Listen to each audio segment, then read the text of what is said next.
هدانا بهذا وما كنا لنهتدي لولا أن هدانا الله أشهد أن لا إله إلا الله وحده لا شريك له وأشهد أن محمدا عبده ورسوله لا نبي ولا رسول بعده أما بعد. Segala puji bagi Allah Rabb semesta alam yang mana senantiasa mencurahkan banyak sekali kenikmatan kepada kita semua, sehingga kita masih bisa bertemu dan juga berkumpul di majelis ilmu, tepatnya di Masjid Darul Hijrah Syekh Ali bin Abi Thalib, Surabaya. Salawat serta salam tak lupa senantiasa tercurah limpahkan kepada panutan kita Rasulullah Sallallahu Alaihi Wasallam dan juga kepada keluarganya, para sahabat-sahabatnya, para tabi'in, tabi'ut tabi'in, hingga kepada kita selaku umatnya di akhir zaman. Amin ya rabbal alamin. Jamaah sekalian rahimakumullah, alhamdulillah telah hadir di tengah kita Al-Ustaz Abu Yusuf Ahmad Ja'far LC-BA MPD hafizahullah ta'ala, yang mana insyaallah sesaat lagi beliau akan menyampaikan tausiahnya yang berjudul Serba-serbi Bulan Muharram. Maka kami menghimbau kepada para jamaah sekalian agar bisa mengambil atau mencatat poin-poin penting yang akan disampaikan oleh beliau. Dan kami insyaallah akan memberikan sesi bagi para jamaah yang memiliki pertanyaan di akhir kajian sebelum selesai. Maka untuk mempersingkat waktu, kami mempersilahkan kepada Al-Ustaz untuk bisa memulai tausiahnya. Falyatafaddal mashkura.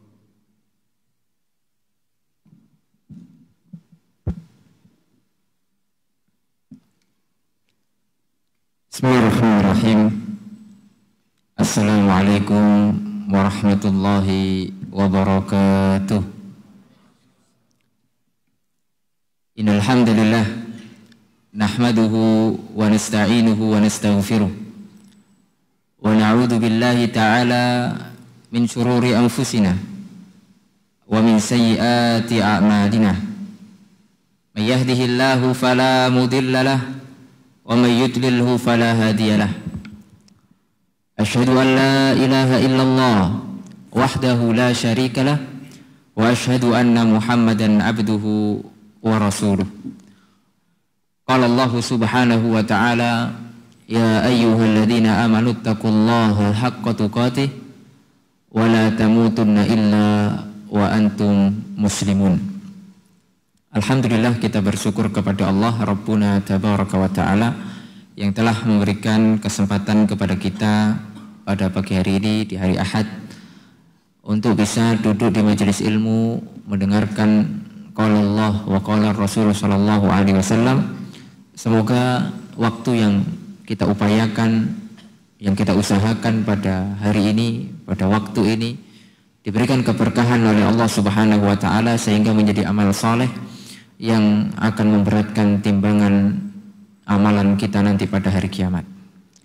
Insyaallah pada kesempatan yang singkat ini kita akan sedikit membahas tentang tema yang berjudul serba-serbi bulan Al-Muharram. Karena insyaallah tidak lama lagi kita akan memasuki bulan baru atau tahun baru, ya.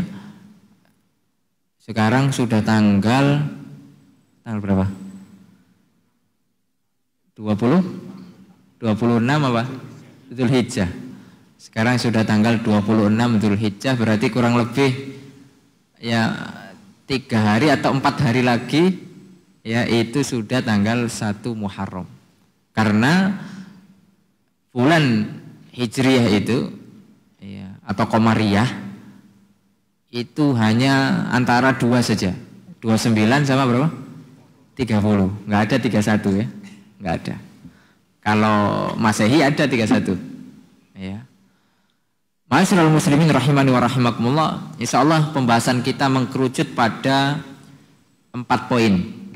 Ya, insyaallah ya, kita batasi dulu biar pembahasannya nggak kemana-mana. Jadi kita akan hanya membahas 4 poin saja dalam kajian ini. Yaitu poin yang pertama kita akan membahas yaitu mengenal bulan Al-Muharram. Itu yang pertama, poin yang pertama. Kemudian poin yang kedua kita akan membahas mengenal hari Asyura. Ya. Jadi di bulan Muharram ada yang namanya hari Asyura, hari yang sangat agung.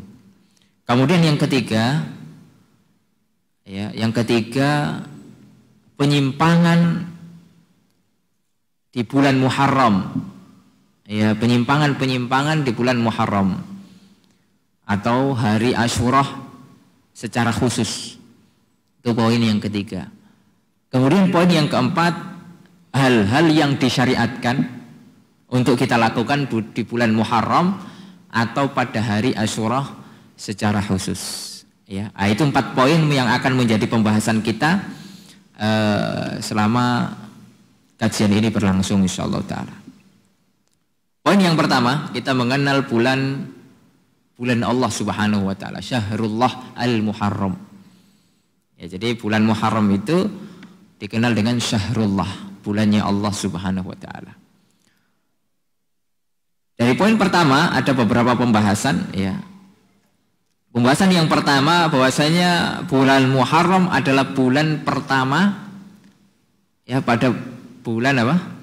Hijriyah. Ya. Ada berapa? 1 tahun? 12 bulan. Ya, jadi bulan yang pertama dimulainya dengan bulan Al-Muharram. Ya, jadi bulan Muharram terletak di nomor 1. Berbeda kalau Masehi. Kalau Masehi apa bulan pertamanya? Ya, Januari. Ya. Terkadang banyakkan masyarakat kita lebih tahu dia tentang Januari daripada apa? Muharram. Makanya kalau disuruh berhitung tentang bulan-bulan, itu kalau bulan Masehi Masya Allah hafal. Tapi kalau dihitung bulan-bulan Hijriyah, ya, itu bingung tuh. Ya. Kadang kita mungkin ada yang nggak ingat juga gitu. Ayo kita murojaah gitu ya. Ini pelajaran SD atau pelajaran apa? Yang pertama bulan apa? Muharram. Ya. Kalau orang Jawa lebih mengenal apa? Bulan Suro. Ya, bulan Suro. Tapi bukan Surabaya ya. Bulan Suro. Kemudian yang kedua Safar. Ya. Kalau orang Jawa bilang Sapar. Ya, Sapar gitu ya. Kemudian yang ketiga Rabiul Awal. Yang keempat Rabiul Akhir atau Rabiul Tsani. Ya. Kemudian yang kelima ya Jumadil Ula. Ya, Jumadil Ula. Atau Jumadil Awal boleh juga. Kemudian yang keenam ya Jumadil Akhir atau Jumadil Tsani. Yang ketujuh Rajab. Ya, yang ketujuh bulan Rajab. Kemudian yang ke-8 Sya'ban. Ya, Sya'ban. Yang ke-9 Ramadan. Nah, ini yang kita tunggu-tunggu tuh, bulan Ramadan, ya. Kemudian yang ke-10 Syawal. Ya, Syawal. Biasanya Syawal itu bulan apa? Banyak orang nikahan gitu ya. Kemudian ke-11 Dzulqa'dah. Ya, yang ke-11 bulan Dzulqa'dah, dan kemudian yang terakhir dan sekarang kita masih berada di dalamnya bulan apa? Dzulhijjah. Dan ini berdasarkan firman Allah Subhanahu wa taala di dalam Al-Qur'an. Allah mengatakan ya, inna iddatasy syuhuri indallahi 12 syahra. Sesungguhnya bilangan bulan pada sisi Allah ya adalah 12 bulan. Ya, itu dalilnya. Ya, jadi nggak ngarang ya. Jadi nggak dikarang-karang kok ada 12. Ini Allah Subhanahu wa taala sendiri yang mengatakan di dalam Al-Qur'an. Ya. Kemudian fi arba'atun hurum. Ya. Minha ya inna iddatasy syuhuri indallahi 12 syahra fi kitabillah. Ya, ini di dalam Al-Qur'an. Yauma khalaqas samawati wal ard. Ya, ketika penciptaan langit dan bumi kata Allah. Minha arba'atun hurum. Di dalam 12 itu ada 4 bulan haram. Ada 4 bulan yang terhormat. Jadi haram itu artinya adalah yang terhormat. Ya. Yang dihormati. Yang istimewa. Nah, itu artinya itu. Makanya kalau di Mekah sana ada dia namanya apa? Tanah haram. Bukan tanah haram yang ngapain masuk itu haram kok, bukan haram yang lawannya apa? Yang nggak boleh gitu bukan. Tapi haram yang dimaksud adalah dihormati. Ya, ada hak-hak yang harus dijaga. Ya. Ada 4 bulan haram di dalam seluruh kalender ya bulan-bulan Hijriah. Dan 4 ini disebutkan di dalam sebuah hadis yang diriwayatkan oleh Imam Bukhari dari Abu Barkah ya, dari Abu Bakrah radhiyallahu taala anhu bahwasanya Rasulullah mengatakan as-sanatu 12 syahra. 1 tahun itu ada 12 bulan. Minha arba'atun hurum. Ya. Di antara 12 itu ada 4 bulan-bulan haram. Salah satu mutawaliyatun, ada 3 yang berurutan. Ada 3 bulan haram yang berurutan. Ya. Yaitu apa? Kata Rasulullah, Dzulqa'dah. Ini Dzulqa'dah, ini bulan haram yang pertama, bulan yang berurutan ya. Kemudian Wadul Hijjah. Sekarang kita berada di bulan haram. Wal Muharram. Ya. Dan sekarang insya Allah yang sekarang kita bahas dan insya Allah akan kita jumpai juga. Jadi 3 ini berurutan. Dzulqa'dah, Dzulhijjah, dan Muharram. Nah kemudian satunya mana? Ya, kemudian Rasul mengatakan wa Rajabu Mudhar. Ya, alladzi baina Jumada wa Sya'ban. Dan Rajab menyendiri. Ya, wa Rajab Mudhar, Rajab menyendiri, yaitu Rajab itu antara Jumada, yaitu Jumada Tsani dan Sya'ban. Ya. Hadis riwayat Bukhari. Itu pembahasan di poin yang pertama, yaitu bahwasanya bulan Muharram adalah bulan nomor 1. Ya. Dan sudah kita urutkan. Kemudian pembahasan yang berikutnya, kenapa kok dinamakan bulan Al-Muharram? Ya. Kenapa kok namanya bulan Al-Muharram? Ada beberapa alasan disebutkan para ulama ya. Jadi kitab yang membahas tentang amalan-amalan dalam setahun ya, fadilah-fadilah tentang amalan ini ya, yaitu kitab yang sangat masyhur sekali yang ditulis oleh Imam Ibnu Rajab Al-Hambali, Lataiful Ma'arif. Ya. Bagi mahasiswa ya kalau pengen rujuk tentang masalah amalan-amalan dalam setahun ya di bulan-bulan tertentu itu ya sangat direkomendasikan untuk merujuk kitab tersebut. Nah, penamaan bulan Muharram ada beberapa sebab. Yang pertama, karena penekanan akan kesucian bulan tersebut, kehormatan bulan tersebut, itu yang pertama.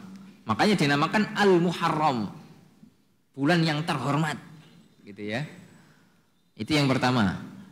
Alasan yang kedua, karena orang jahiliyah dahulu, orang-orang Arab jahiliyah, itu tidak konsisten. Ya kadang mereka itu ya mengharamkan bulan ini dalam artian bulan ini itu diharamkan untuk perang. Kadang mereka perang, kadang mereka nggak perang. Jadi nggak konsisten. Ya kadang menganggap oh ini bulan halal, ya bukan bulan haram. Makanya Allah tekankan ini bulan Muharram. Ya. Itu sebab yang kedua. Kemudian yang ketiga, di dalam bulan tersebut diharamkan pertumpahan darah. Ya, diharamkan pertumpahan darah. Memulai untuk pertumpahan darah. Kecuali kalau umat Islam sedang diserang, baru kemudian serang balik. Ya, maksudnya defense, membela diri itu tidak masalah. Tapi kalau nyerang di awal tidak boleh. di bulan Muharram. Nah, itu sebab dinamakan bulan Al-Muharram. Lalu kemudian di antara keutamaan bulan Al-Muharram, bahwasannya tentunya dia adalah bulan haram. Lalu kemudian Al-Hasan Al-Basri rahimahullahu ta'ala beliau mengatakan, sesungguhnya Allah subhanahu wa ta'ala membuka, nah ini hikmah Allah, sesungguhnya Allah subhanahu wa ta'ala membuka awal tahun dengan bulan haram dan menutup akhir tahun dengan apa? Bulan haram. Ya. Dan tidak ada bulan yang lebih agung di sisi Allah subhanahu wa ta'ala, ya, tentunya setelah bulan Ramadan, melainkan bulan Muharram. Ya. Jadi keutamaan bulan Muharram adalah bulan yang paling agung di sisi Allah subhanahu wa ta'ala. Kemudian keagungan bulan ini, yaitu bulan Muharram, bertambah mulia dengan apa? Penyandaran bulan ini kepada Allah. Ya. Nabi Muhammad SAW menyebutkan bulan Muharram dengan apa? Syahrullah, bulannya Allah. Gak main-main loh. Ya, Allah menyandarkan dirinya dengan sesuatu, berarti sesuatu itu pasti mulia. Ya. Apa kata Rasulullah SAW? Afdalus siyam, seafdol-afdolnya puasa, ba'da Ramadan, setelah bulan Ramadan, Syahrullahil Muharram, yaitu puasa di bulannya Allah, yaitu bulan Muharram. Kalau Allah bersumpah, jadi di Al-Quran itu kan Allah bersumpah dengan banyak makhluk. Ya, berarti menunjukkan makhluk tersebut mulia. Ada yang bisa menyebutkan contoh sumpahnya Allah di dalam Al-Quran? Wal asri, demi apa itu? Puasa, atau demi waktu. Berarti waktu itu mulia. Waktu itu berharga, mulia. Apalagi Allah berfirman, wal fajri, demi waktu subuh, fajar. Berarti waktu subuh itu mulia. Apalagi wat duha, berarti waktu duha itu mulia, istimewa. Tidaklah Allah subhanahu wa ta'ala menyandarkan atau bersumpah gitu ya terhadap sesuatu kecuali sesuatu tersebut mulia. Begitu juga penyandaran Allah subhanahu wa ta'ala terhadap sesuatu, berarti sesuatu itu adalah hal yang mulia. Termasuk adalah keagungan bulan Al-Muharram. Kalau seandainya nggak ada keutamaan selain ini cukup, keutamaan bulan Muharram, disandarkannya bulan Muharram ya kepada Allah Subhanahu wa taala. Al-Hafidz Ibnu Rajab Al-Hambali ya, di dalam kitab beliau ya sudah kita sebutkan Lataiful Ma'arif, beliau mengatakan Nabi memberi nama Muharram ya kepada dengan Syahrullah. Penyandaran bulan ini kepada Allah menunjukkan kemuliaan dan keutamaannya, kata beliau. Ya, karena Allah tidak akan menyandarkan sesuatu kepada dirinya kecuali pada makhluk yang khusus, istimewa. Kalau khusus itu kan istimewa berarti. Ya. Nah, demikianlah kemuliaan dan keagungan bulan Muharram menurut pandangan Islam. Nah, ini selesai pembahasan poin pertama. Ya. Berapa tadi poin yang kita bahas? Poin apa tadi? Mengenal bulan Muharram. Kita sudah bahas di poin yang pertama, bahwasanya bulan Muharram nomor 1 dari 12 bulan, bulan Muharram nomor 1. Kemudian sebab penamaan bulan Muharram apa tadi? Yang pertama, karena betul-betul penekanan akan kesuciannya, akan kehormatan bulan tersebut. Kemudian yang kedua apa? Karena orang Arab jahiliyah nggak konsisten, makanya Allah tekankan, ini Muharram nih. Ya, jangan bilang ini halal, ini Muharram ya. Enggak, ini Muharram. Lalu kemudian yang ketiga, diharamkan di dalamnya pertumpahan darah. Kemudian poin yang ketiga tadi yang sudah kita bahas adalah keutamaan. Ya, keutamaan bulan Muharram diantaranya adalah penyandaran. Ya, penyandaran nama bulan Muharram terhadap Allah Subhanahu wa taala menunjukkan ini adalah bulan yang mulia. Kemudian bulan Muharram ya bulan haram yang disebutkan di dalam Al-Qur'an minha arba'atun hurum dan dijelaskan oleh Rasulullah sallallahu alaihi wasallam. Ya, di antara 4 tersebut Dzulqa'dah wa Dzulhijjah wal Muharram. Ya, wa Rajab Mudhar. Ya, Dzulqa'dah, Dzulhijjah dan Muharram itu yang mutataliyat, kemudian Rajab yang terpisah, baina Jumada al-akhirah dan Sya'ban.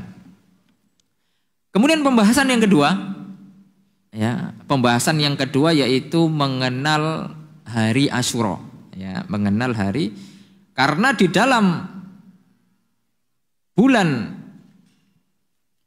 Muharram itu ada hari yang sangat spesial. Yaitu tanggal berapa Asyura itu? 10 Muharram. Ya, tanggal 10 Muharram.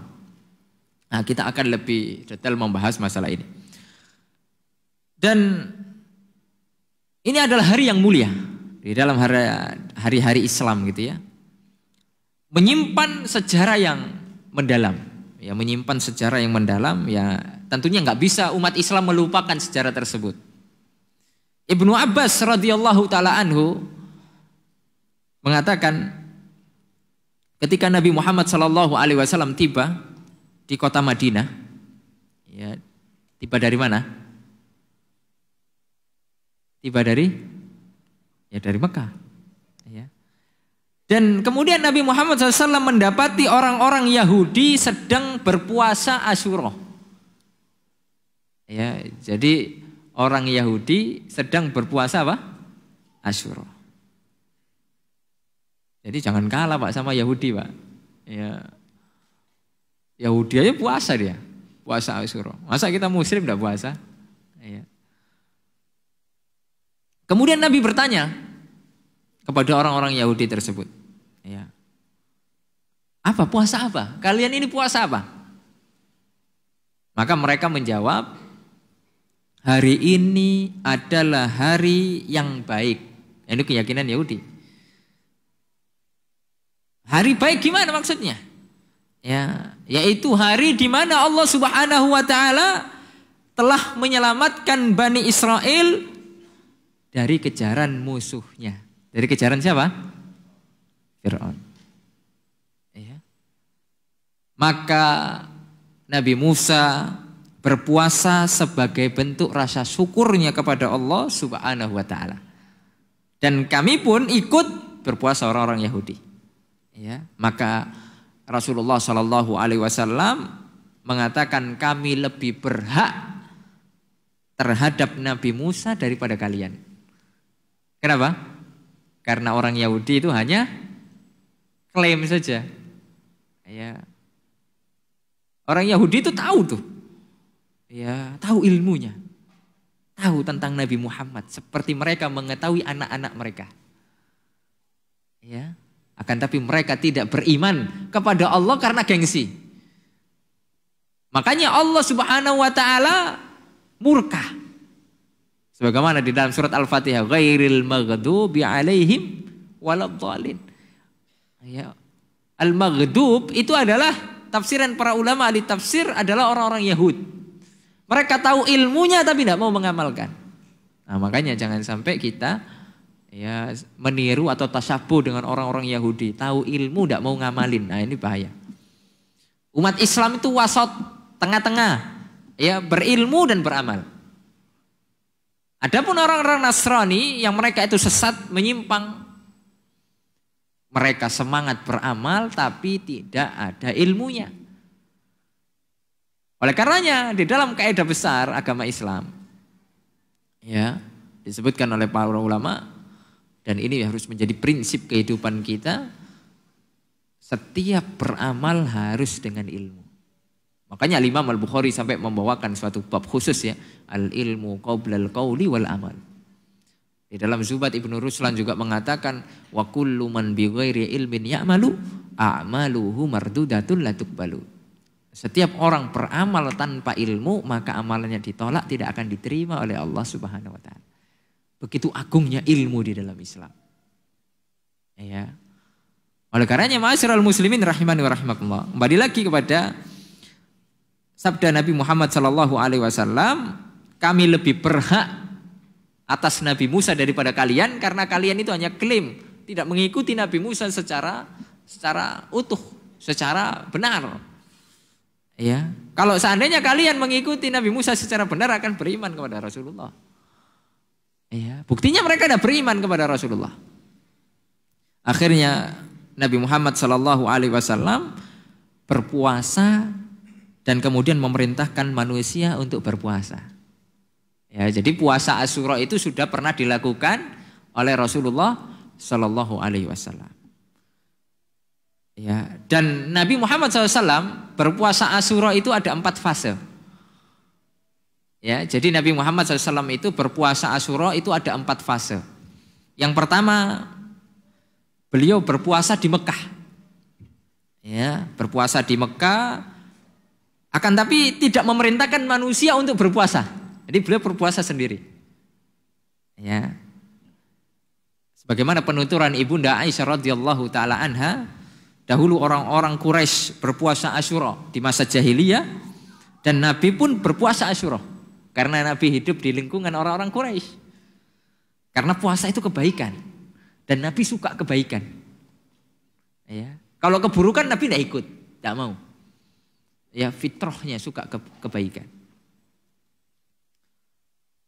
Nah, tatkala beliau hijrah dari kota Mekah menuju kota Madinah, beliau tetap puasa Asyura, kata Ibunda Aisyah, dan memerintahkan manusia, ya, baru beliau memerintahkan manusia ketika di Madinah untuk berpuasa. Ya. Nah, ketika puasa Ramadan telah diwajibkan, waktu itu puasa Ramadan belum wajib. Beliau mengatakan bagi yang hendak puasa silahkan, bagi yang tidak puasa juga tidak mengapa. Ini tentang puasa Asyura. Ini fase yang pertama. Kemudian fase yang kedua, tatkala beliau datang ke kota Madinah dan mengetahui bahwasanya orang-orang Yahudi puasa Asyura. Ya. Beliau juga berpuasa dan memerintahkan manusia agar berpuasa. Ya. Sebagaimana keterangan Ibnu Abbas radhiyallahu taala anhu yang sudah kita bawakan, bahkan Rasulullah SAW menguatkan perintahnya, ya, dan sangat menganjurkan sekali tentang puasa Asyura ini. Sampai-sampai para sahabat melatih anak-anak mereka untuk melaksanakan puasa Asyura. Ya, itu fase yang kedua.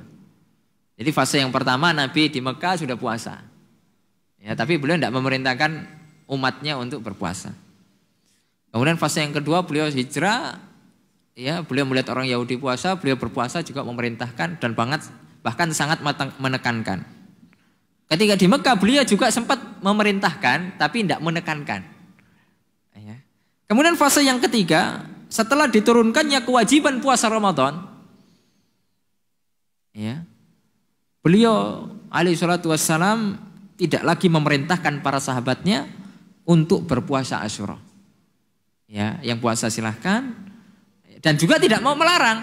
Yang puasa silahkan, yang enggak juga enggak apa-apa. Dan membiarkan perkaranya menjadi sunnah.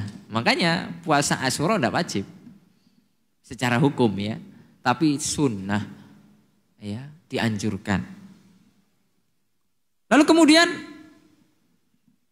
fase yang keempat, yaitu di akhir hayatnya, Nabi Muhammad SAW bertekad tidak hanya puasa hari Asyura saja yang ke-10, namun juga menyertakan hari sebelumnya, yaitu tanggal 9. Atau lebih dikenal bukan puasa apa? Tasu'ah. Ya. Apa motivasi beliau? Agar berbeda dengan puasanya orang Yahudi. Kita harus beda dong, ada bedanya, ya, di dalam melaksanakan amalan tersebut. Ya. Maka Ibnu Abbas radhiyallahu taala anhu mengatakan ketika Nabi puasa Asyura dan beliau juga memerintahkan para sahabat ya untuk berpuasa Asyura. Kemudian para sahabat mengatakan apa? Wahai Rasulullah, ya, hari Asyura adalah hari yang diagungkan oleh orang-orang Yahudi. Jadi betul hari Asyura ini Pak, hari yang sangat diagungkan oleh orang yang Yahudi. Ya. Dan bukan hanya Yahudi, Nasrani juga mengagungkan. Maka Rasulullah SAW mengatakan kalau begitu tahun depan insya Allah kita puasa ya bersama tanggal 9-nya. Ya. Kemudian Ibnu Abbas mengatakan belum sampai tahun depan Rasulullah sudah wafat. Ya, jadi Rasulullah belum pernah puasa tanggal 9. Tapi di fase keempat ini Rasulullah pengen. Ya, makanya menjadi syariat. Menjadi persetujuan. Apa kalau persetujuan Nabi itu disebut dengan sunnah apa? Takririyah. Ya, kan ada sunnah fi'liyah, ada qauliyah, ya, perbuatan, perkataan dan persetujuan. Itu semuanya dihukumi sunnah. Ya, jadi ada berapa fase tadi? 4 fase ya. Fase di Mekah beliau sudah puasa Asyura, tapi ya memerintahkan juga tapi tidak menekankan. Kemudian fase Madinah beliau puasa juga karena melihat orang Yahudi berpuasa, beliau menekankan. Tapi fase yang ketiga setelah Ramadan wajib, ya waktu itu puasa Ramadan belum wajib, jadi satu-satunya puasa yaitu puasa Asyura itu. Ya satu-satunya puasa. Makanya kenapa kemudian setelah Ramadan wajib puasa Asyura menempati kedudukan nomor berapa? Puasa di bulan Muharram menduduki posisi kedua. Ya sebagaimana sudah kita sebutkan, ya afdhalus syiyam ba'da Ramadan syiyam syahrul Muharram. Seafdal-afdalnya puasa setelah puasa bulan Ramadan adalah puasa bulan Muharram. Ya. Nah, itu poin yang keberapa? Poin yang kedua. Ya, poin yang kedua. Yaitu mengenal hari Asyura. Kemudian keutamaan ya, keutamaan puasa Asyura. Ya, karena kan kita harus tahu tuh keutamaannya apa sih kalau kita puasa Asyura itu dapat apa gitu kan. Kalau Ramadan jelas apa keutamaannya? Ya banyak, itu adalah wajib. Kalau enggak kita puasa ya kita dosa. Kemudian itu bulan Ramadan dibebaskan kita dari neraka, diampuni dosa kita. Kemudian banyaklah pahala yang akan kita dapatkan, dilipat gandakan semuanya. Nah, kalau puasa Muharram, puasa di bulan Muharram dan khususnya di hari Asyura ini apa? Apa yang akan kita dapatkan? Ya. Maka yang pertama adalah menghapus dosa 1 tahun yang lalu. Ya, jadi lumayan tuh. Ya, dosa kita dihapuskan selama 1 tahun. Rasulullah SAW mengatakan syiyamu yaumi Asyura ahtasibu 'ala Allah ayyukaffiras sanata allati qablahu. Puasa sunnah di hari Asyura yaitu tanggal 10 bulan Muharram yaitu menghapuskan dosa 1 tahun yang lalu. Hadis riwayat Imam Muslim. Ya. Perbedaan dengan puasa Arafah, Pak. Tahun yang lalu dan tahun yang akan datang. Ya. Kenapa? Kenapa kok enggak sama aja? Kira-kira. Enak men Arafah 2 tahun, Muharram setahun. Ya. Apa rasanya kira-kira? Ada hikmahnya? Dijawab ya. Jadi pertanyaan ini sudah ditanyakan ya. Ya kan kita kan kadang tanya-tanya. Ternyata kita baca kitab, ternyata itu sudah ditanyakan oleh para ulama dan dijawab oleh Al-Imam Ibnu Qayyim rahimahullah taala. Beliau mengatakan, kenapa kok Muharram itu 1 tahun, puasa Arafah dihapus berapa? 2 tahun. Coba dengarkan alasannya. Ya. Al-Imam Ibnu Qayyim mengatakan ini dalam kitab beliau Bada'iul Fawaid. Kitab yang sangat bagus. Alasannya apa? Karena hari Arafah jatuh pada bulan haram, yaitu bulan apa? Dzulhijjah. Dan sebelum bulan Dzulhijjah juga bulan haram. Bulan apa? Dzulqa'dah. Dan setelah bulan Dzulhijjah bulan haram. Bulan apa? Muharram. Ya pantas kalau dihapus sebelum dan sesudah. Nah, sedangkan bulan Muharram memang sebelumnya adalah bulan haram, yaitu apa? Dzulhijjah. Tapi setelahnya kan bukan. Bulan apa? Safar. Ah, berarti kan ya 1 tahun toh, gitu loh. Nah, itu alasan Al-Imam Ibnu Qayyim.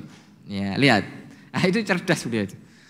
Kemudian, lihat yang kedua alasan beliau.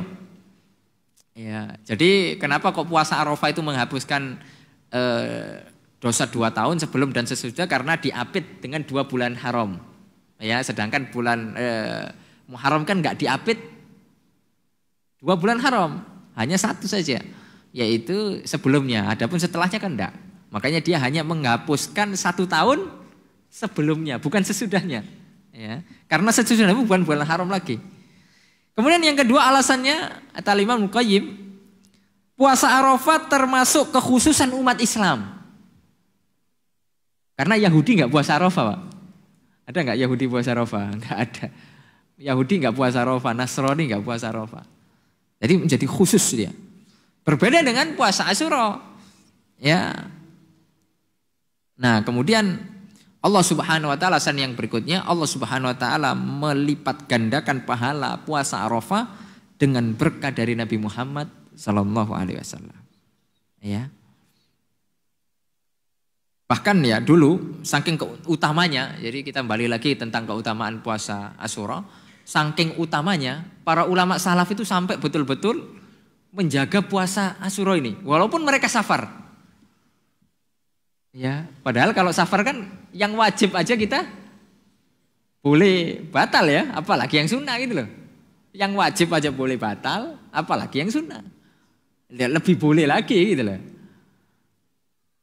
Nah, dikisahkan ini ahli hadis pada zamannya Muhammad bin Syihab Az-Zuhri, ini terkenal nih.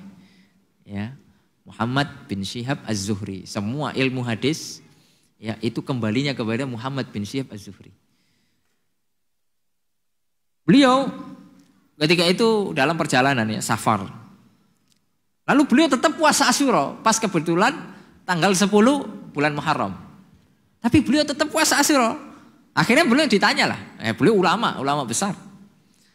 Akhirnya kenapa kamu kok tetap puasa Asyura gitu? Ya, sedangkan Ramadan aja boleh gak puasa, apalagi Asyura. Ya, maka beliau menjawab, kalau Ramadan, nah ini jawaban cerdas dari beliau. Kalau Ramadan, ya ada waktu lain untuk menggantinya. Kapan? Dari Syawal sampai Sya'ban. Yang gantinya waktu Ramadan itu, ya dari Syawal sampai Sya'ban masih boleh. Tapi kata beliau, ya. Adapun Asyura tidak ada waktu lain untuk mengganti. Cuma ya Asyura tok itu. Boleh nggak kita puasa tanggal 11 untuk mengganti Asyura? Nggak bisa, tetap hitungannya ya puasa tanggal 11 bukan puasa Asyura. Kalau puasa tanggal 10 Safar bisa nggak mengganti Asyura? Nggak bisa. Ya hitungannya puasa 10 Safar gitu loh. Dan yang seterusnya. Ya, itu menunjukkan apa? Keutamaan ya puasa Asyura dan menunjukkan para salaf mereka sangat mengagungkannya sehingga mereka untuk betul-betul menjaga walaupun dalam safar mereka usahakan untuk puasa. Ya. Ma'asyiral muslimin rahimani wa rahimakumullah. Ada sedikit faedah ya, ada faedah dari Al-Imam Ibnul Jauzi di dalam kitab Akhbarul Hamqa ya wal mughaffalin. Ya, ini cerita-cerita orang dungu, ya. Cerita-cerita orang-orang gila gitu ya. Orang-orang enggak waras. Al-Imam Ibnu Jauzi, ada sebagian orang-orang yang enggak waras kata beliau. mendengarkan keutamaan puasa Asyura menghapuskan dosa berapa? 1 tahun. Ya, maka mereka puasanya sampai zuhur saja. Ya, kenapa kok sampai zuhur? Habis itu mereka makan. Ya karena mereka cukuplah untukku dihapuskan puasa 6 bulan saja, nggak usah 1 tahun. Ya makanya puasanya sampai zuhur. Nah ini orang gila ini, seperti ini. Ya, jadi nggak bisa ya, kita hitung-hitungan seperti itu nggak bisa ya. Korting nggak bisa. Ya, Tat, anak puasa setengah hari aja Tat. Ya, kenapa? Kayaknya dosa anak nggak sampai di 1 tahun Tat, paling cuma 6 bulan. Nah ini nggak jelas seperti ini. Dan ini banyak ya dikisahkan oleh para ulama itu. Ya, tapi bukan ulama beneran ya, tapi orang-orang gila. Ma'asyiral muslimin rahimani wa rahimakumullah. Kemudian keutamaan yang kedua, tadi menghapuskan dosa. Kemudian keutamaan yang kedua, Nabi Muhammad SAW sangat bersemangat untuk berpuasa pada hari itu. Ya. Kata Ibnu Abbas radhiyallahu ta'ala anhu, ma ra'aitu Nabiyya sallallahu alaihi wasallam yataharra siyama yaumin faddalahu ala ghairihi illa hadzal yaum. Kata Ibnu Abbas, aku tidak pernah melihat Nabi Sallallahu Alaihi Wasallam benar-benar perhatian dan menyengaja untuk puasa yang ada keutamaannya daripada puasa pada hari Asyura. Ya, subhanallah. Ini menunjukkan apa? Keutamaan puasa di hari Asyura. Ya, Nabi saja betul-betul memperhatikan ini. Ya, maka kita ya harus ikut Nabi, tiba Nabi. Cuma sehari kok. Lalu kemudian yang ketiga adalah hari Asyura, hari di mana Allah Subhanahu wa taala menyelamatkan Bani Israel dari kejaran Firaun. Ya, itu sudah kita sebutkan kisahnya ketika Nabi sampai ke kota Madinah melihat orang-orang Yahudi berpuasa, ketika ditanya kenapa? Karena pada hari ini Allah menyelamatkan Bani Israel dari kejaran musuhnya yaitu Firaun. Kemudian yang keempat, puasa Asyura dulu hukumnya wajib. Di mana? Pas di mana? Di fase keberapa hukumnya wajib? Fase yang pertama. Ya. Fase yang kedua, fase yang kedua. Hukumnya wajib. Betul-betul Nabi memerintahkan tuh. Ya. Baru fase yang ketiga itu sebelum puasa Ramadan diwajibkan. Ya. Dan ini menunjukkan keutamaan puasa di hari Asyura. Ibnu Umar radhiyallahu taala anhu mengatakan, dahulu Nabi Muhammad sallallahu alaihi wasallam puasa Asyura dan memerintahkan manusia agar berpuasa juga. Ya. Nah, ketika turun kewajiban puasa Ramadan, maka puasa Asyura ditinggalkan. Artinya apa? Yaitu tidak lagi diwajibkan. Yang puasa ya monggo, yang enggak puasa ya rugi. Ya rugi, nggak dapat ampunan satu tahun. Itu keutamaan yang keempat. Kemudian yang kelima, keutamaannya adalah jatuh pada bulan haram. Ya tentunya kaidah secara umum ya, amalan-amalan di bulan haram tentunya lebih utama daripada amalan-amalan di non bulan haram. Ya. Kemudian ini kaidah umum ya tentang kita berada di bulan haram itu. Kemudian juga kita harus berhati-hati ketika berbuat dosa. Ya, apalagi di bulan-bulan haram, bisa jadi dosa kita dilipat gandakan oleh Allah dosanya gitu loh. Ya, kita harus berhati-hati itu. Rasulullah sallallahu alaihi wasallam mengatakan afdhalus siyam ba'da Ramadan syahrullahil muharram. Ya, seafdal-afdalnya puasa ya setelah bulan Ramadan adalah puasa bulan Muharram. Baik, selesai pembahasan poin yang kedua. Ya, sudah kita sebutkan 5 keutamaan tadi. Keutamaan yang pertama apa tadi? Dihapuskan dosa 1 tahun. Lumayan nih. Tat, ini dosa apa sih? Dosa kecil semuanya. Ya, adapun dosa besar sepakat para ulama harus tobat. Ya. Dosa kecil, kita banyak Pak dosa kecil Pak. Ya. Lihat cewek cantik, wah itu dosa itu. Apalagi? Ya, mikirkan yang jorok-jorok, itu dosa itu, ya. Nah, itu dosa kecil tuh, ya. Dan banyak lagi. Kemudian Apa yang kedua? Nabi bersemangat, betul-betul bersemangat tuh. Berarti kalau bersemangat tuh kan disiapkan betul sahurnya. Ya, kalau kita kan pasti nyiapkan sahur opo rek, nanti rek bu sate ta gitu ya. Sate kebuli lah apa gitu ya. Betul-betul siapkan tuh. Ya. Puasa apa kemudian sahurnya, kemudian nanti gimana buka puasa gitu ya. Perhatian betul. Kemudian yang ketiga, ya Nabi Musa dan kaumnya Bani Israel diselamatkan oleh Allah dari kejaran siapa? Fir'aun. Ya, itu termasuk keajaiban Nabi Musa ya, atau mukjizat Nabi Musa itu ya. Itu di laut mana? Laut Merah. Ya. Saya pernah ke sana tapi warnanya biru. Enggak merah ya. Itu namanya aja ya. Kalau bahasa Arabnya itu Bahrul Ahmar ya, Bahrul Ahmar, Laut Merah. Kalau bahasa Inggrisnya Red Sea gitu ya. Red Sea. Lalu kemudian yang keempat apa? Dulu wajib ya, dulu wajib. Fase kedua ya, berarti fase sudah di Madinah itu ya, tapi sebelum turunnya kewajiban puasa bulan Ramadan. Kemudian yang terakhir apa? Jatuh ya puasa tersebut di bulan haram.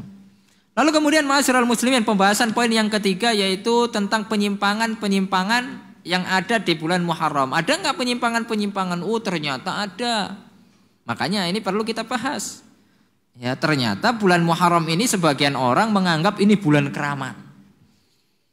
Ya, makanya di kampung-kampung itu sekarang mereka pada mantu. Apa mantu itu? Ngondo mantu. Ya, mumpung belum bulan Muharram. Nanti kalau bulan Muharram bahaya. Nanti kalau mantu bulan Muharram, ada hajatan besar bulan Muharram, waduh anakku ini pegatan nanti. Sial dia. Ya. Nanti inilah itulah, nanti dia mati dia. Subhanallah. Ya. Apakah mati harus nunggu karena bulan Muharram? Nah, ini kan. Nah, ini makanya mitos ya, mitos di bulan Muharram. Sedangkan di dalam Islam itu tidak ada yang namanya mitos. Ya. Enggak ada.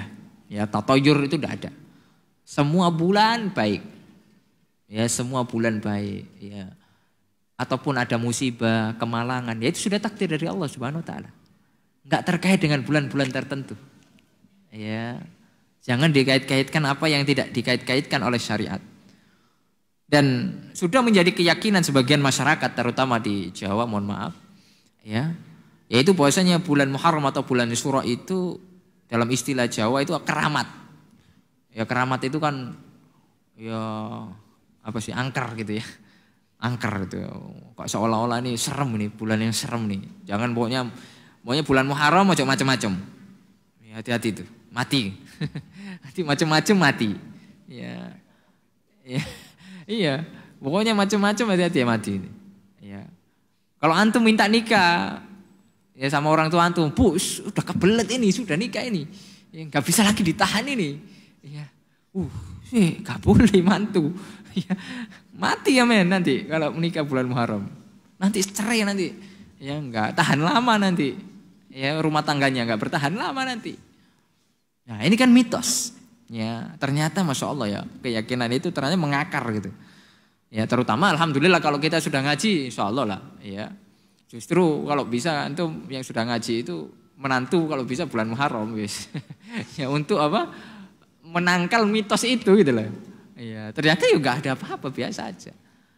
Ya, banyak kok orang yang menikah selain bulan Muharram mati nggak? Mati. Coba lihat kita data di KUA, orang-orang yang cerai itu. Kan banyak tuh datanya. Nikahnya bulan apa? Apakah bulan Muharram? Belum tentu. Ya, banyak bulan Syawal juga, cerai juga. Ya. Jadi kan menunjukkan apa? Hanya mitos. Hanya keyakinan-keyakinan yang jauh daripada syariat. Ya. Akhirnya semua aktivitas-aktivitas yang harusnya ya mengurangi produktivitas gitu, yang harusnya dilakukan. Ya sik, jangan dulu. Ya mau tablik akbar karena Muharram, waduh ojo. Ya, kok ustaz loro. Kok jamaah apa? Jamaah kok ono apes gitu ya, ada ini dan itu. Nah, Allah musta'an. Ya makanya kita harus ya menimbang sesuatunya itu dengan timbangan syariat. Ya. Nabi Muhammad SAW bersabda dalam sebuah hadis, la tasubbud dahra.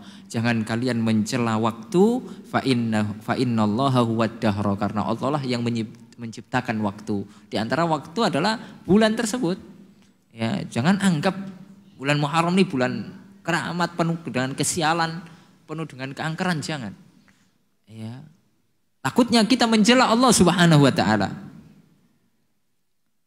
Di dalam sebuah sabda yang lain beliau mengatakan qala Allahu azza wa jalla hadits qudsi yu'dzuni ibnu Adam, ya anak Adam telah menyakitiku, kata Allah Subhanahu wa taala.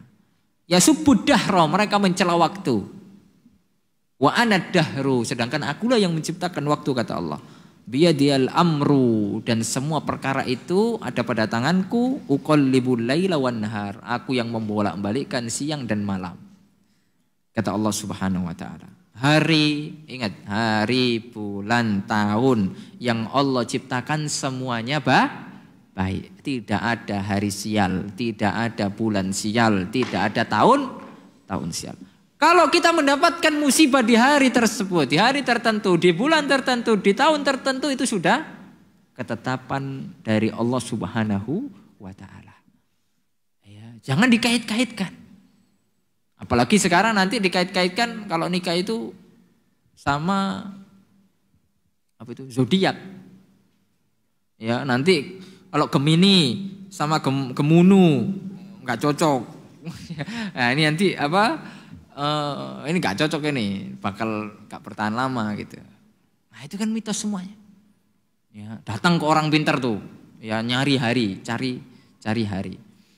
Ya.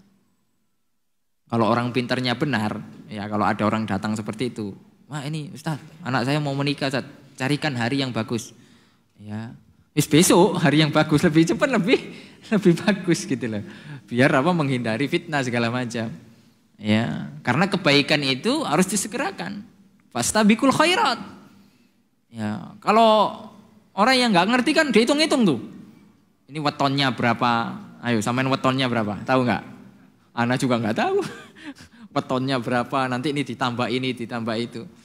Ya takutnya itu jadi khurafat. Ya, bukan berarti kita nggak menghormati adat, tidak.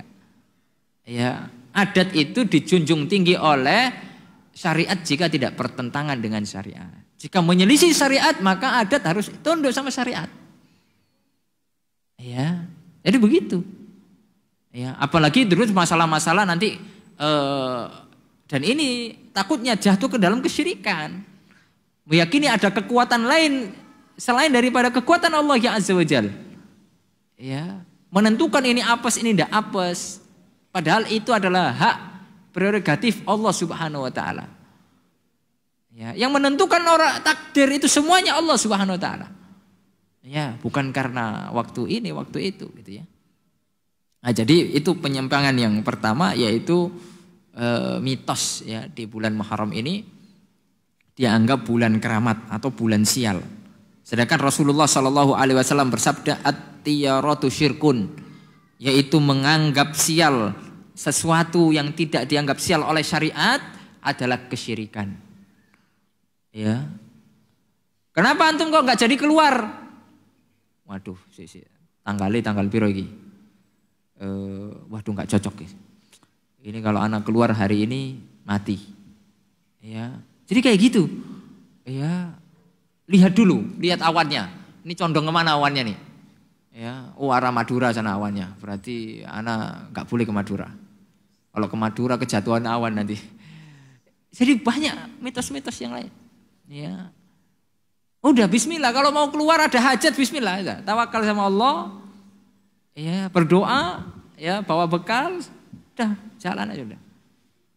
Ya, ada musibah atau tidak ada musibah itu Allah Subhanahu wa taala yang menjaga kita, yang menentukannya.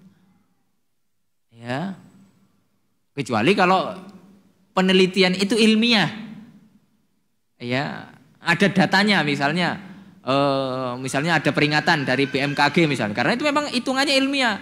Jangan dulu keluar pada misalnya penerbangan, ya cuaca lagi buruk, ya nanti mengurangi jarak pandang, nanti pilotnya nanti bisa nubruk segala macam gitu ya. Nah, itu kan ilmiah, ada hitungannya semuanya. Nah, itu nggak apa-apa, nggak ada masalah.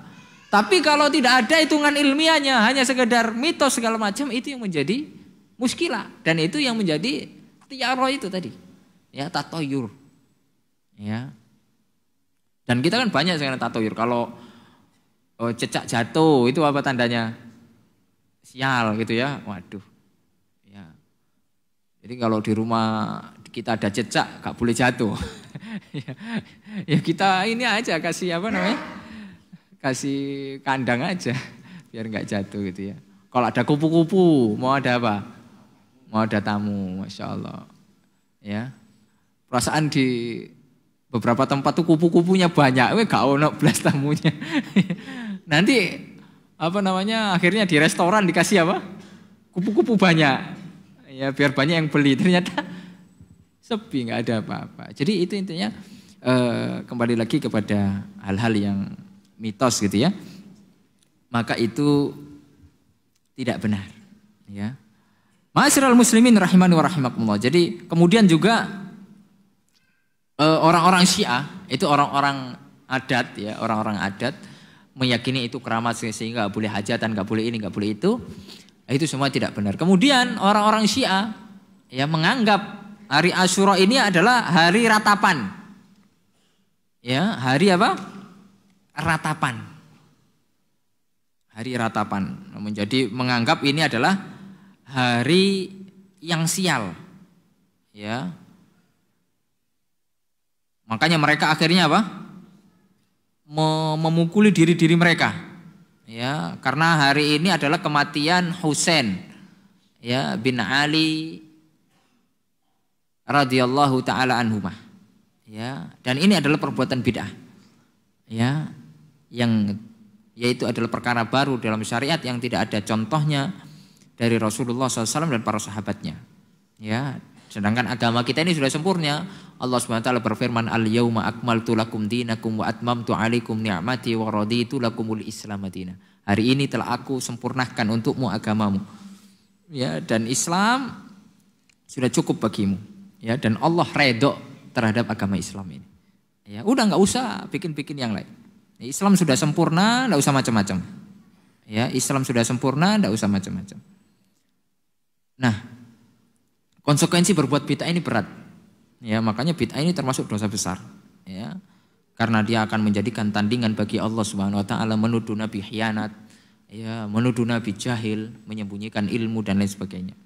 Ya, kemudian mematikan sunnah. Jadi bid'ah itu mematikan sunnah. Ya, tidaklah di suatu tempat yang mana di situ tumbuh bid'ah kecuali sunnah akan mati. Ya, sudah banyak contohnya.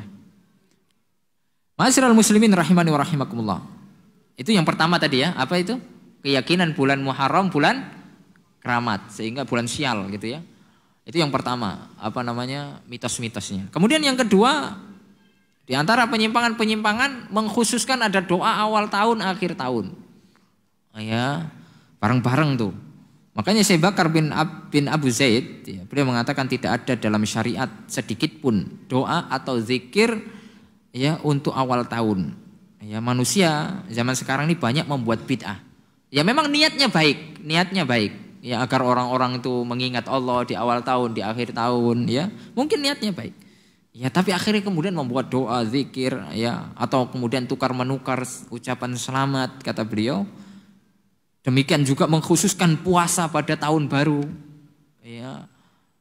Kalau seandainya hanya sekedar puasa karena dia bulan haram tidak ada masalah, tapi mengkhususkan ya maka itu masuk ke dalam perbuatan bid'ah. Menghidupkan malam pertama bulan Muharram, ya.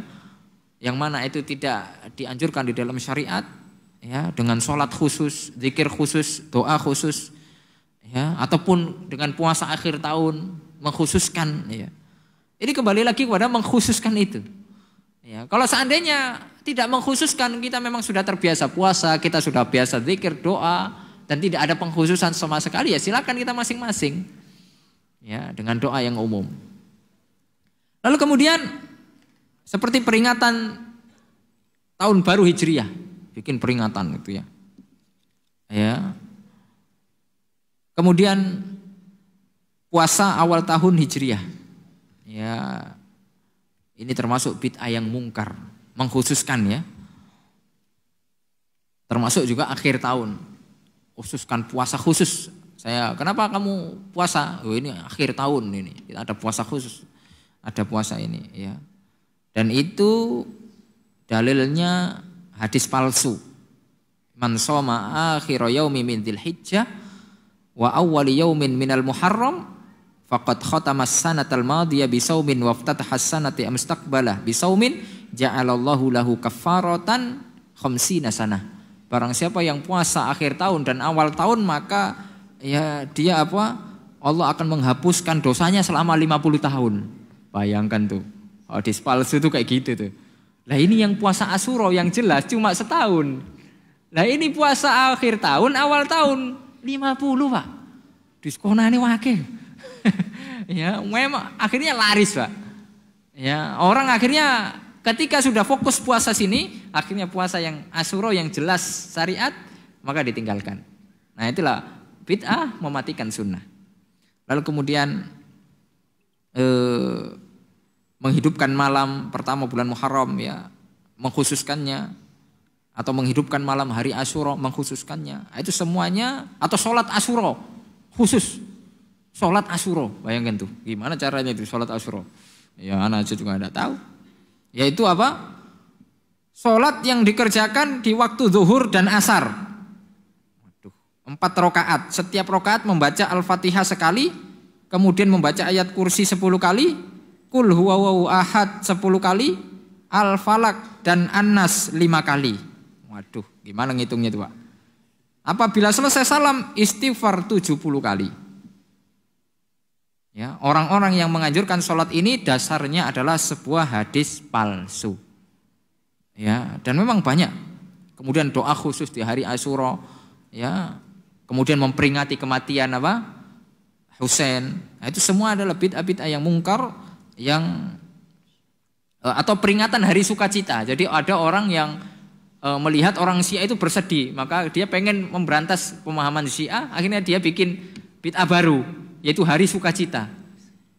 Kalau Syiah kan hari bersedih. Nah, ini dia bikin hari sukacita, enggak bisa. Ya, bid'ah tidak dilawan dengan bid'ah. Ya. Kemudian pembahasan yang terakhir yaitu hal-hal yang disyariatkan ketika bulan Asyura, ya, ketika bulan Muharram, ya. Sebenarnya kita sudah singgung sebagiannya. Di antara yang disyariatkan adalah puasa, sudah jelas ya. Memperbanyak puasa dari awal, ya. Ustaz, tanggal 1 boleh enggak puasa? Ya, karena meyakini itu bulan haram. Kalau tidak ada keyakinan khusus enggak ada masalah. Ya, 1, 2, 3, 4. Tapi yang paling utama adalah tanggal 10. Ya, kalau bisa diikuti 9, 11 ya bagus. Itu yang pertama, ya, puasa. Kemudian yang kedua memperbanyak amal soleh tentunya. Ya, karena ini bulan haram, secara umum bulan haram dilipat gandakannya amalan-amalan soleh kita. Lalu kemudian taubat, ya, bertaubat kembali kepada Allah, dan ini secara terus-menerus kita lakukan, ya, merenungi segala macam dosa-dosa yang telah kita lakukan. Lalu kemudian yang memperbanyak tentunya amalan-amalan soleh yang lainnya, ya, tidak mengkhususkannya.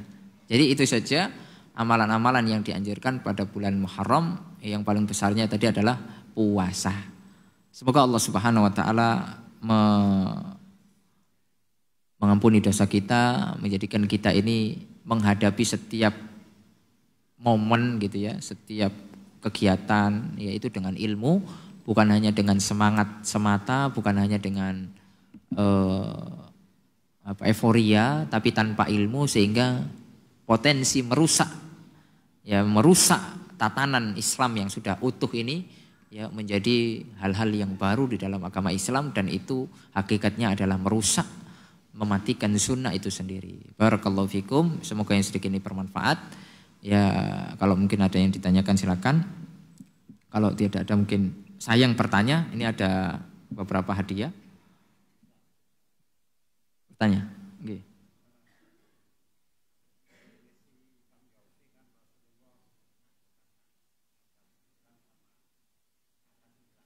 Ya.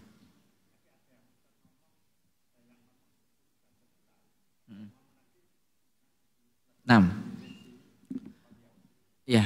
Jadi para ulama ada beberapa cara untuk kita menyelisih kaum Yahudi dalam berpuasa. Ya. Jadi kita akan sebutkan ya cara puasa Asyura gitu ya. Cara puasa Asyura. Nah, ini ada pembahasan khusus. Yang pertama,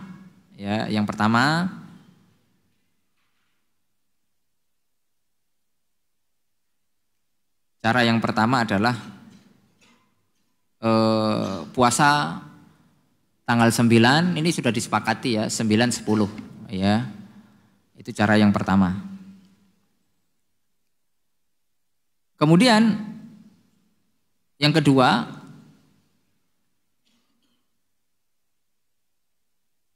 cara yang kedua adalah puasa tanggal 11 dan 10. Ya, misalnya 9 ada hajat kelewat. Ya, itu cara yang kedua. Kemudian cara yang ketiga, dan ini ya hukum asalnya tanggal 10 tok. Ya, karena misalnya 11 gak mampu, dia lagi ada ini 9 gak mampu. Itu termasuk semuanya disyariatkan. Ya, jadi tidak ada masalah ya. Dan semuanya insya Allah sudah terhitung kita menyelisih kaum Yahudi. Ya, terutama yang di 2 tadi. Ya, kalau 10 itu kan masih itu. Ya, tapi kalau kita mampunya untuk cuma itu ya nggak ada masalah. Itu yang asalnya memang. Ya, itu memang asalnya. Dan kalau kita puasa ketiga-tiganya, ya maka kita akan mendapatkan pahala puasa dalam 1 bulan itu. Ya, 3 hari dalam 1 bulan, 9, 10, 11. Nah, kita sudah mendapatkan pahala ayyamul bid. Ya. Barakallahu fiik. Jadi boleh semuanya, Pak. Ya, enggak ada masalah. Yang penting puasa. Ya. Silakan. Dapat hadiah. Nah, monggo, Pak. Dapat hadiah, Pak. Dapat hadiah, Pak. Silakan.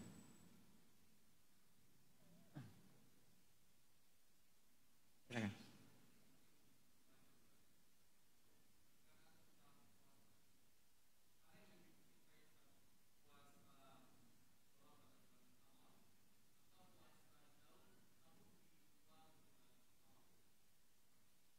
Puasa Asyura.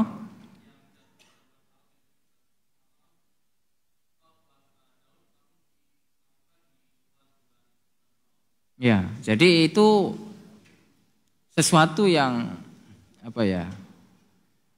Berbeda gitu ya. Kalau puasa Daud itu secara umum. Ya, puasa Daud itu secara umum tidak terkait dengan waktu. Ya, kapan aja dia mulia. Ya, walaupun tidak bulan haram dia mulia tetap gitu loh. Secara kaifiahnya. Ya, secara kaifiahnya puasa enggak. Ya, tapi kalau secara terkait waktunya tetap ya setelah sebagaimana sabda Nabi Muhammad SAW, ya afdhalus siyam ba'da Ramadan ya bulan puasa bulan Muharram, terutama tanggal 10 itu. Ya. Jadi tidak bertentangan, tapi kalau puasa Daud itu kaifiatnya, tata cara puasanya ya karena dia itu ya sehari puasa, sehari ndak itu. Dan itu afdol terus sampai kapanpun gitu loh. Ya. Tapi kalau ini kan momen. Ini kan momen terkait dengan waktu-waktu tertentu. Ya. Insya Allah tidak saling bertentangan dan sama-sama mulia. Barakallahu fiik. Oh, dapat hadiah wis. Nah, biar cepat habis. Siapa lagi? Nanti kalau nggak ada yang nanya, saya yang nanya. Oke, gantian. Saya yang nanya. Siapa yang bisa menyebutkan isi kajian dari awal sampai akhir? Ayo, dapat hadiah. Poin-poinnya aja, poin-poinnya. Silakan. Kita tadi membahas berapa poin? 4. Ya insya Allah tadi nggak keluar ya dari 4 poin. Mengenal bulan Muharram. Ya, poin yang kedua, mengenal hari Asyura. Penyimpangan-penyimpangan yang berada di bulan Muharram. Contohnya apa?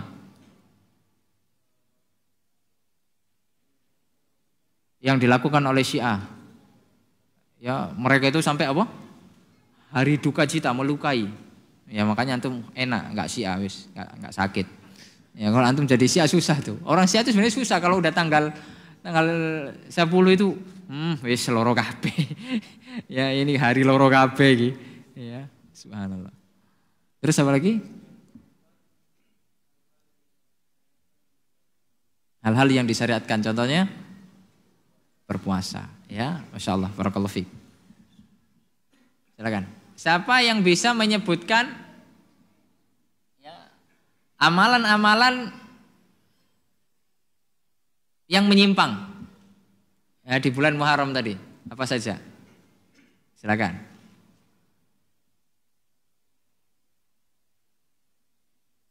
Iya, menyakiti diri terus. Keramat, angker. Sehingga apa?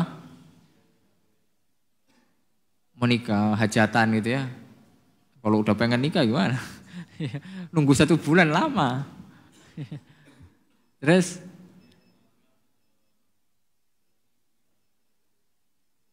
ya sial gitu ya. Kalau mulai bisnis gimana? Gak apa-apa ya. Berani gak? Oh berani, harus berani loh. Deal-dealan.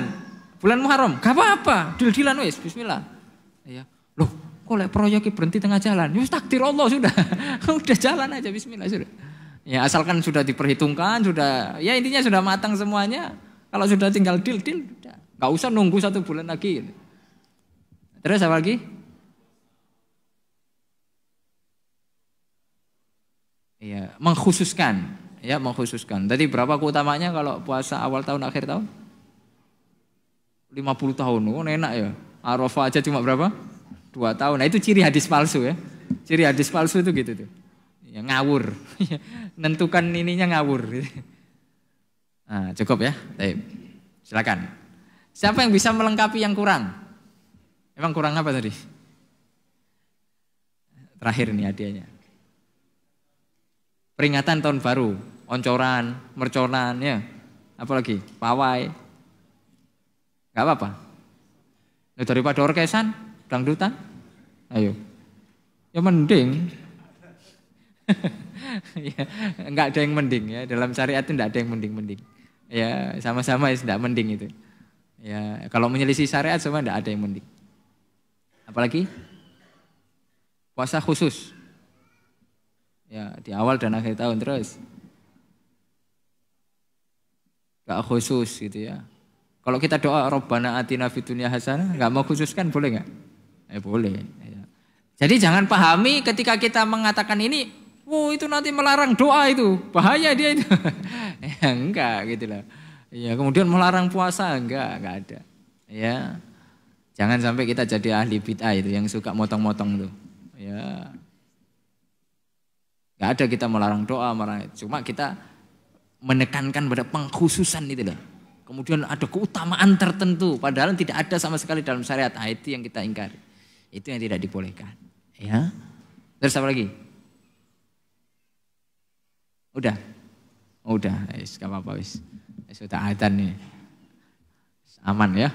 Tapi semoga yang sedikit ini bermanfaat. Ya kita punya gambaran nih minimal 1 bulan ngapain aja ya. Ada amalan-amalan apa yang harus kita lakukan, yang kita hindari. Semoga Allah SWT menyelamatkan kita, melindungi kita dan keluarga kita dari segala macam ya keburukan. Semoga Allah SWT menerima segala amal saleh kita. Semoga Allah SWT menjadikan kita orang-orang yang senantiasa beramal saleh sampai kapanpun ya, tidak lelah ya sampai kita diwafatkan oleh Allah Subhanahu wa taala. Kita tutup dengan doa kafaratul majlis. Subhanakallahumma bihamdika asyhadu an la ilaha illa anta astaghfiruka wa atubu ilaik. Wassalamualaikum warahmatullahi wabarakatuh.